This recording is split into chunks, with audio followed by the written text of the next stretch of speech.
Matric পৰীক্ষা বুলি এটা বিশেষ এটা উৎসাহ আগতো আছিলে বাৰু পৰীক্ষাত খবৰ লোৱা বা পৰীক্ষা ৰিজাল্ট দিয়াৰ দিনা এটা উৎসৱমুখৰ পৰিৱেশৰ সৃষ্টি হোৱা এটা আছিলে আৰু সেইকাৰণে ভাৰতৰ প্ৰধানমন্ত্ৰী নৰেন্দ্ৰ মোদী ডাঙৰীয়ায়ো এটা কথা বাৰ বাৰ কৈছে যে তেখেতে পৰীক্ষা পে চৰ্চা তেনেকুৱা এক অনুষ্ঠান ইতিমধ্যে আৰম্ভ কৰিছে।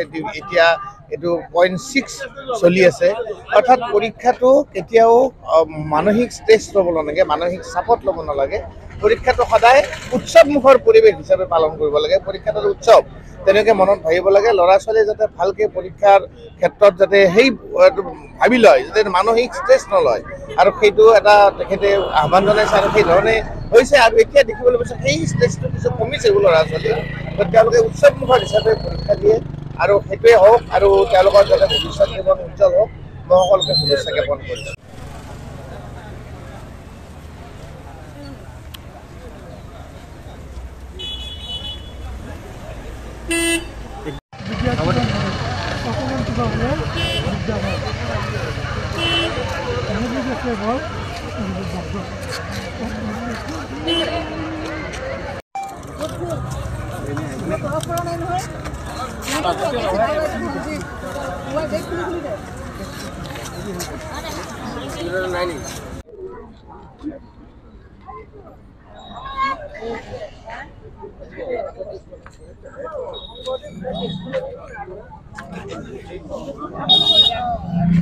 মেট্ৰিক পৰীক্ষা বুলি এটা বিশেষ এটা উৎসাহ আগতো আছিলে বাৰু পৰীক্ষাত খবৰ লোৱা বা পৰীক্ষা ৰিজাল্ট দিয়াৰ দিনা এটা উৎসৱমুখৰ পৰিৱেশৰ সৃষ্টি হোৱা এটা আছিলে আৰু সেইকাৰণে ভাৰতৰ প্ৰধানমন্ত্ৰী নৰেন্দ্ৰ মোদী ডাঙৰীয়ায়ো এটা কথা বাৰ বাৰ কৈছে যে তেখেতে পৰীক্ষা পে চৰ্চা তেনেকুৱা এক অনুষ্ঠান ইতিমধ্যে আৰম্ভ কৰিছে।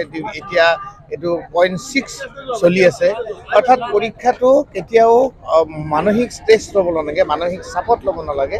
পৰীক্ষাটো সদায় উৎসৱমুখৰ পৰিৱেশ হিচাপে পালন কৰিব লাগে। পৰীক্ষাটো উৎসৱ তেনেকৈ মনত ভাবিব লাগে। ল'ৰা ছোৱালীয়ে যাতে ভালকৈ পৰীক্ষাৰ ক্ষেত্ৰত যাতে সেই ভাবি লয়, যাতে মানসিক ষ্ট্ৰেছ নলয়, আৰু সেইটো এটা তেখেতে আহ্বান জনাইছে আৰু সেই ধৰণে হৈছে। আৰু এতিয়া দেখিবলৈ পাইছে সেই ষ্ট্ৰেছটো কিছু কমিছে ল'ৰা ছোৱালীৰ, তেওঁলোকে উৎসৱমুখৰ হিচাপে পৰীক্ষা দিয়ে আৰু সেইটোৱে হওক আৰু তেওঁলোকৰ যাতে ভৱিষ্যত জীৱন উজ্জ্বল হওক, মই সকলোকে শুভেচ্ছা জ্ঞাপন কৰিছোঁ।